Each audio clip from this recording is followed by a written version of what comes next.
Isang lalaki na umano'y lasing ang nasangkot sa aksidente sa barangay Pulo, San Carlos City madaling araw ngayong Miyerkules.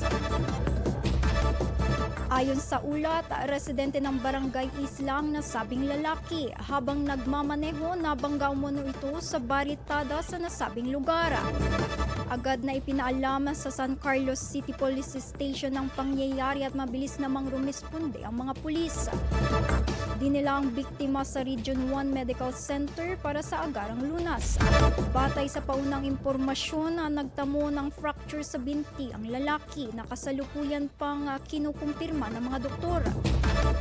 Patuloy ang investigasyon ng mga otoridad hinggil sa insidente. IFM News Express. Police Report. IFM News. IFM News. IFM News.